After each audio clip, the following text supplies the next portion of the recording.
Good morning, everyone. It's Jared here from the Alpha Capital Group to do a preview for the week ahead. Now, of course, Friday and Monday being the Easter break, we have had markets pretty much closing. The European banks were closed yesterday. However, the US markets were open on greatly reduced and tenor volume.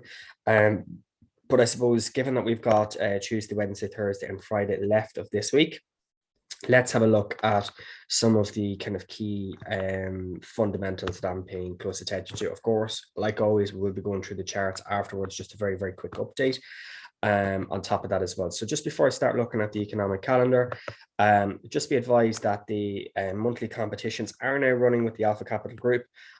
So if you would like to get involved, they're free to enter. They're very, very good for people who want to maybe get their hands on valuation accounts for free. Okay, so the April month competition is well underway now. So maybe if you prefer, you can always wait for the May competition to start. We will be doing them every month. So very much something that people may be interested as well. There's very, very good prizes involved for the winners of the respective competitions as well, and there will also be spot prices as well. So back to the economic calendar. As we said there, obviously this week, coming off the back of the Easter break, we have kind of a shorter week ahead. Now, of course, we've got today, we've got tomorrow, Thursday, Wednesday, and Thursday, traditionally speaking, tend to be the busiest days of the week. And we do also have Friday as well. So let's go ahead, let's look at the data ahead. So this week, there's information, there's data, there's a lot of fundamentals from pretty much across the globe. There's not one single central bank or area or currency that's not really affected. If we look at the price action today, we have building starts, we've got Fed Evans speaking, and we've got the Swiss National Bank chairman also speaking today. We do have some Japanese data out tonight as well. So if we look at tomorrow, again, this week, the IMF meeting all week, so right through from Tuesday, Wednesday, Thursday, Friday, and of course into Saturday as well. So the IMF are meeting this week. So we're even looking at some of the forecasts yesterday initially. Has revised growth down as well for the year 2022. And I don't just mean US growth, I mean more broadly world or global growth. Okay, so when we look at the calendar for Wednesday, we have got the Fed beige book out, which is always something to pay very, very close attention to. It's what I'll be watching very, very closely on Wednesday evening. We have the Chinese interest rate decision overnight from Tuesday night into Wednesday, so that'll be tomorrow. And we also have a raft of data out in Europe. We have PPIs, industrial production. We've got Bank of Canada consumer price index. So anything that's really red or orange is kind of what I pay particularly close attention to. But of course, it all depends on what currencies, what assets, what indices, what I suppose markets you trade. If you don't trade the Canadian dollar or maybe oil, well, then you have less of an input or less of an interest in some of these data points. So it all comes down to what you trade. If you trade the pound or the UK markets in the morning, you're very much going to be watching the retail sales, you're going to be watching UK figures, and anything that can affect European markets more broadly speaking. So it all comes down to kind of what fundamentals affects the potential asset classes that you could potentially be trading. Okay. Thursday, again, as we see, IMF continuing their weekly meeting. We have initial jobless claims. We've got Philly Fed manufacturing survey again, which is something I'll be paying particularly close attention to. We've got BOE's man speech as well. So, and we've obviously got Bailey speaking as well on Thursday. We have Chair Powell speaking twice on Thursday at 3 and 5. I suggest that'll probably nearly run back to back. And we also have Lagarde speaking as well. So Thursday is going to be a busy day. We have a lot of both data throughout Europe, throughout the US. We've got UK Central Bank or Bank of England speakers on the wires. We've got the Fed, Powell on the wires. We've got the ECB Lagarde. So Thursday is going to be a busy day, more broadly speaking. You also have to look at Bailey, Powell, and Lagarde are all speaking within probably about an hour of each other. Okay, by the time one starts and the last finishes, you're going to be talking about all three potentially being in an hour period. So there's going to be a lot of volatility in the markets, particularly for those who arbitrage, who trade fundamentals, who trade news. There's going to be a lot of volatility in this period. Okay, you'd be a fool not to think so, and not to be watching the markets accordingly if you're running positions. Last but not least, then on Thursday, we have more Japanese data off the back of consumer confidence in the UK. And then, of course, Friday to end out the week, we've got a raft of data on Friday. Let me just fix my calendar. We've got UK retail sales early in the morning, Friday morning. We've got data in Europe with France, Germany, and the Eurozone, global services, global composites, PMIs, and global manufacturing. So the S&P, and that's to differentiate from the SPX500 index in the US, different thing altogether. So we're keeping a very, very close eye on these as well, because these are all kind of leading indicators as well for the European economy. We looked at last week and the week before how the ECB in their meeting last week was looking at potentially looking at increase of rates in Q3 into late Q3, early Q4. And of course, these will help to, I suppose, ascertain current performance and current economic projections within the European zone, more broadly speaking, as well. So Friday, again, to finish off the day, we have some, again, more UK data out as well. So services and manufacturing PMIs, so we're keeping close eye on that. Now, again, one caveat that I would say for these PMIs, we always have to make sure that these are over 50. Anything below 50 is said to be recessionary. Anything above 50 is said to be expansionary. So that's the first thing we look for. The second thing we're looking for, are these meeting or beating forecasts? If they're beating or meeting forecasts, well, then the volatility won't be as bad. But if they're not beating expectations, or they're not at very least matching expectations and the market forecast and market analysis, then you could see indices sliding on Friday morning. So worth keeping an eye of that. And then, of course, to round out the week, we have the same in the US PMIs on Friday afternoon at 1:30. So again, worth watching that. Again, Lagarde will be on the wires, as too will Bailey. So overall, broadly speaking, Wednesday, Thursday, Friday is going to be a very, very busy couple of days after what has been Friday last week. Markets closed. Yesterday, markets working off of broadly thinner volume. So we're going to have a lot of pieces of information coming out in a very, very short period this week. So you're going to get volatility both up and down. So it's just obviously being conscious of that. And of course, IMF rounding out the week with a further meeting on Saturday as well. All right. So that's pretty much the fundamentals. If we take it back to the charts very, very quickly, if we look at the S&P index, now this is just the kind of shorter time frames, but if we move up to the higher ones and we look at the Dow Jones, we can see very, very clearly that the Dow Jones hasn't really done that much since our previous video.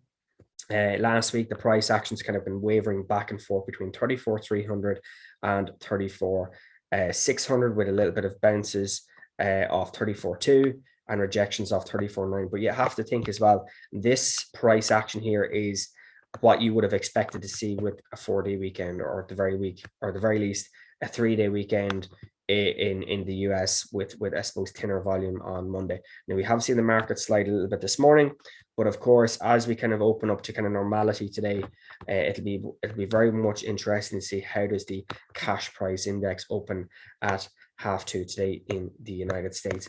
But other than that, the price action, as we can see here, is fairly range bound for the last couple of days or so. Same again here in the S&Ps.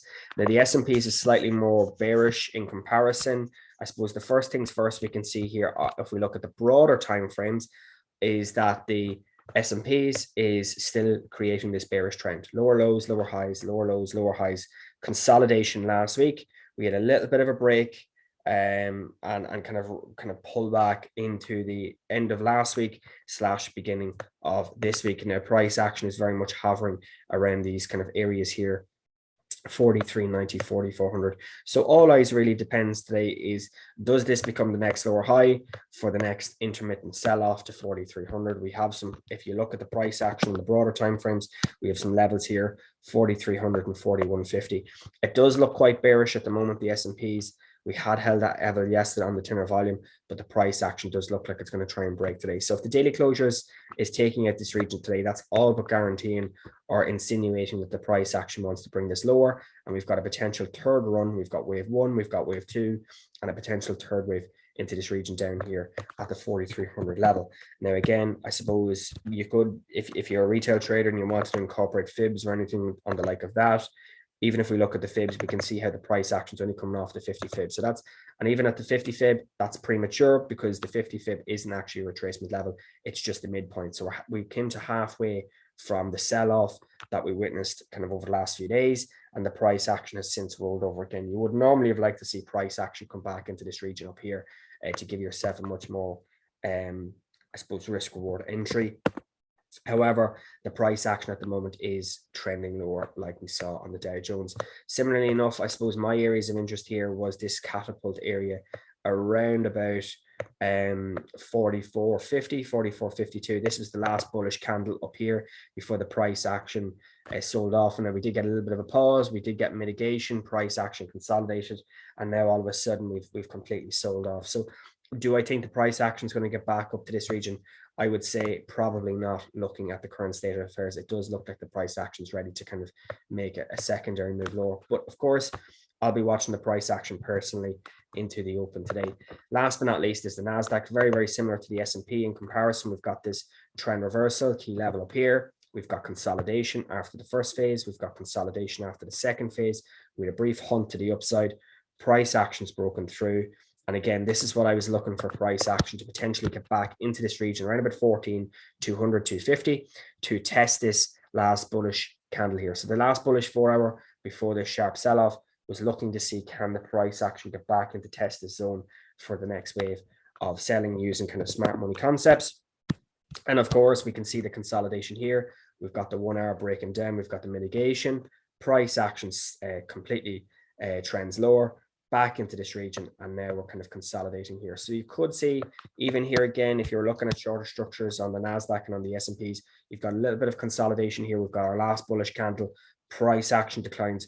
Could we get a little pop back into this 13,975 area here? That's probably the last result that I would be looking for here in terms of entries. But again, it all comes down to the individual in question, what the plan is, what the strategy is, and what contracts they like to trade, more broadly speaking. And again, last but not least, on gold, before we finish looking at oil, the gold markets have continued to run higher. Again, not really surprised at this, considering it's a 4-day weekend in most markets. And of course, we had our hedge against volatility. So we saw gold being taken home.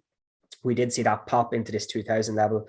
Again, something I've been kind of paying pretty close attention to over here. We did kind of come short around about 1998.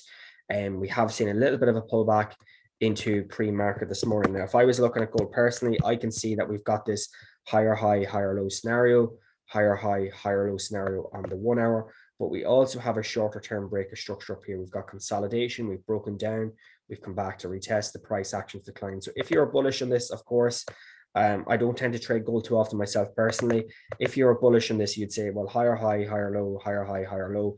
You've got your 61.8.